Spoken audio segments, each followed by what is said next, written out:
Ladies and gentlemen, there's been a slight change of plans. The sheriff isn't going to be speaking. I'll be speaking on behalf of the sheriff's office. My name is Garo Kurajan, Garokuredjan, captain with the sheriff's office.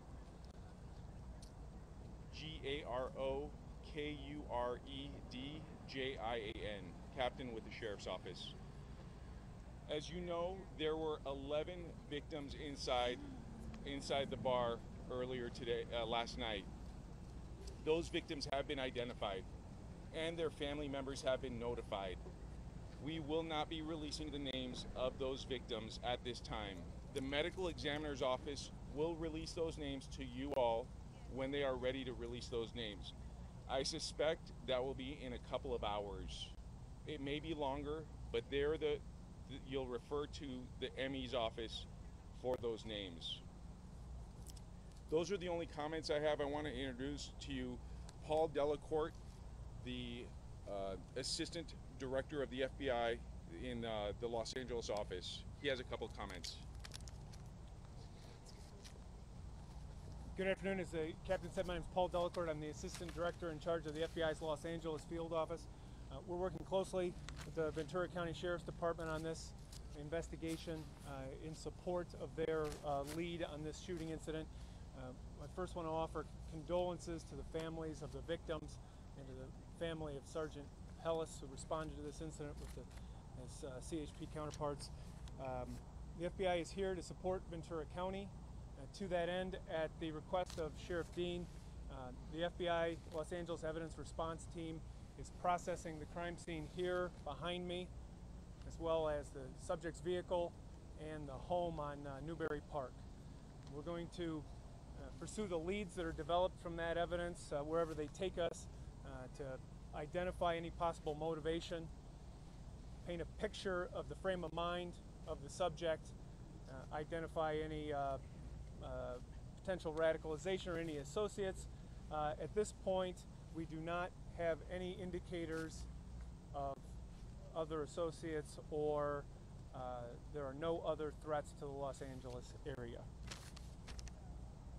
I can't imagine the stress, can't imagine what the families are going through. Appreciate your patience as we work through in a painstaking fashion the evidence recovery and crime scene analysis that will be ongoing here for several days. And just want to once again pass on our support to the Ventura County Sheriff's Department on behalf of the law enforcement community, who has rallied a number of resources here to assist in the investigation in any way they can. Thank you. I'd like to introduce Congresswoman Julia Brownley. Thank you, Sheriff. I just have a few words to say. I'm the Congresswoman who represents this area, and I want to thank Ventura County Sheriffs. I want to thank the FBI. I want to thank the ATF.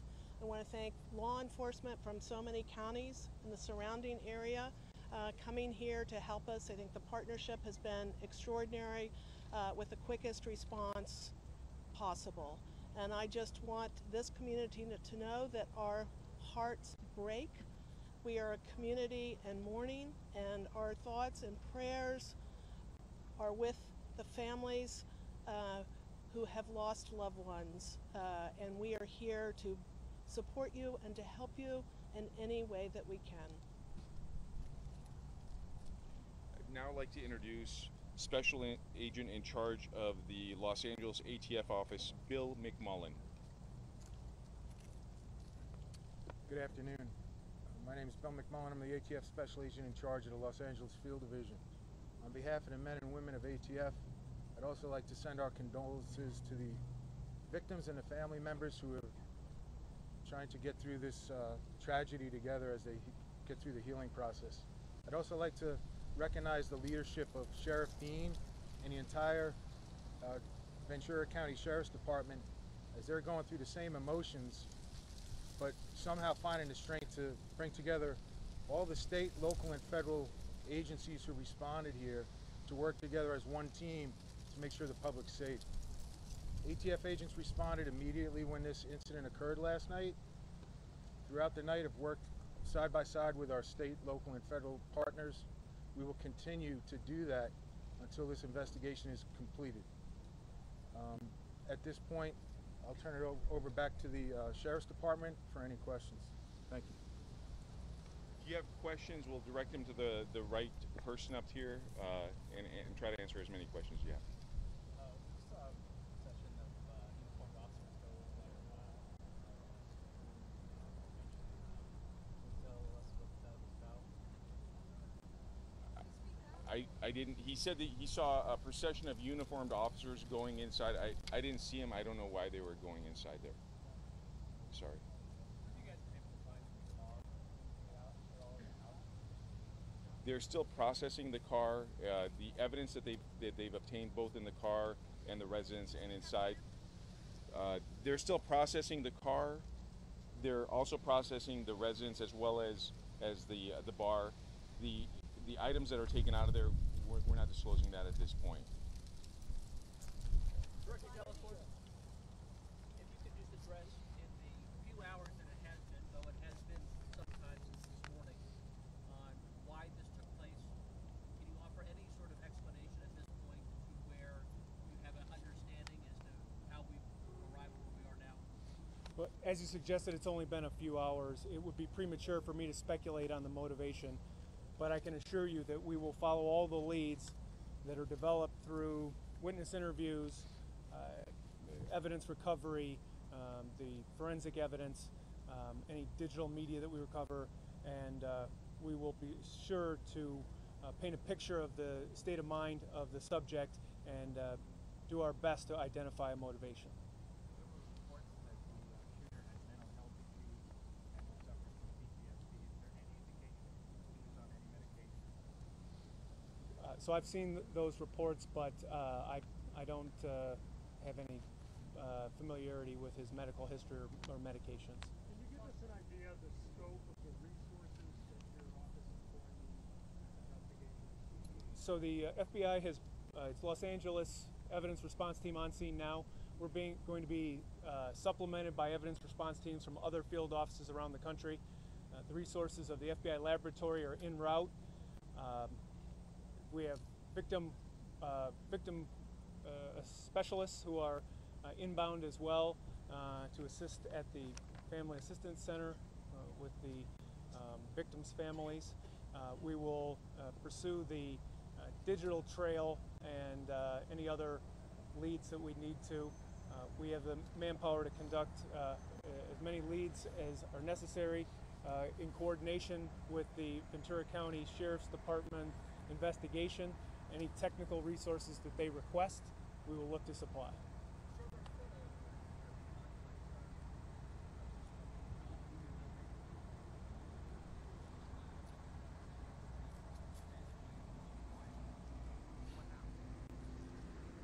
Well, so the investigation is developing. It might be premature for me to talk about a specific timeline. I know we're working on the sequence of events as they occurred, but I don't want to get out in front of what the evidence in the investigation will show. Yeah, this morning the sheriff said it looked like he thought that the perpetrator shot himself. Is that something we can say definitely yet? Well, I don't think we can say anything definitely about the cause of death until the autopsy comes back. So at this point, our crime scene investigators are on the scene. They've had a closer look at the evidence, and we will look for developments in that regard. Ventura County Sheriff's Department, the federal, our federal partners and the FBI are here to support the sheriff. Can you guys talk a little bit about the weapons? Are there any security cameras inside or outside that will help you? I'm sorry, sir. Did he stop to reload? Can you talk about the magazine at all? Did you know anything specific about the weapon? It's been reported that there were high-capacity magazines, but again, as for the sequence of events, I think we're going to work down some of the leads to make sure that we bring that out to you. We're much more precise in our analysis. Sir. What happened? Your investigators spent some time at the family home. Have you been able to talk to his parents or any of the associates of the suspect? In coordination with the Sheriff's Department, a number of interviews are going on, but I don't want to want to get in front of the Sheriff's Department investigation and speak to all the investigative avenues that are ongoing. Sir. Are there any security cameras either inside or outside that can help you in this investigation or give you more than what you have now? So we're pursuing all the available leads, and of course we will be seeking any video surveillance that is in or around the premises. We'll also be seeking any video that was taken by witnesses that were inside the inside the bar at the time of the crime. We've offered our digital analysis services to the county in support of their investigation. Can you talk about anything that you may have already recovered from the suspect's home that may indicate how long he had been planning this? Were there any other weapons found? No, I don't think I can comment on that at this time. It'd be premature.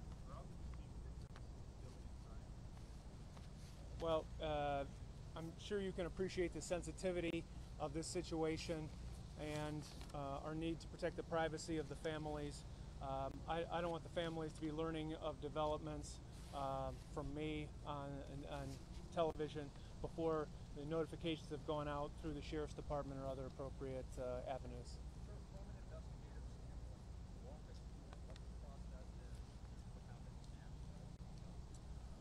Well, so the evidence response team is in place. It's going to be a thorough and painstaking process that will take as long as it takes, quite frankly. It will take some number of days.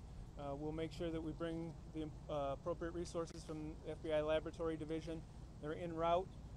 We will use all the resources that we can bring to bear, and we'll pursue the appropriate interviews, analyze the evidence recovered from the various scenes, look at the forensic evidence.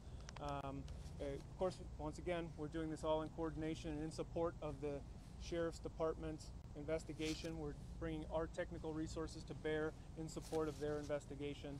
And I'd leave it to the captain to talk about the process of the investigative steps after that. Sir, what's that smoke grenade from? We know that for sure. I'm not going to comment on the evidence that's recovered from the crime scene at this time. From what you've seen, sir, what similarities or differences have stuck out to you from other crime scenes such as San Bernardino or others that you've been to or studied? What sticks out here compared to those? Well, I think each one is horrible in its own way. The similarities that we would draw at this point are that they are all tragic circumstances. From a law enforcement point of view, certainly we try to do some pattern analysis in order to get out in front of these type of threats, to be involved with our mental health community, to be involved with state and local partners, to reach out to private sector and the community to make sure that individuals that are a risk that come to our attention. We're going to have one more question, and then we're going to have PIOs available for you individually, but we're going to have one more question, and then we're going to end this presser. Where will this area open up? Like, I have to defer to you, Captain, on the... when will this area open up? When the scene is processed and when we are out of here and when we can open it up in a safe manner, we'll open up the roads. We've opened up the 101 off-ramp southbound at Moore Park and the on-ramp at Moore Park Road. It was previously closed. Now the only closure is it's for residents heading southbound on Moore Park Road. Hey, Captain, did he post something to Facebook during the shooting? We heard that. You know? I don't know that. I don't know that. I'm sure that's something that our investigators will be looking at. We're going to end this, but we're available individually. We got several PIOs over here to my right, your left. They'd be happy to talk to you on camera, do interviews. We have a Spanish-speaking PIO as well, and again, we're available for comments. Thank you, Captain.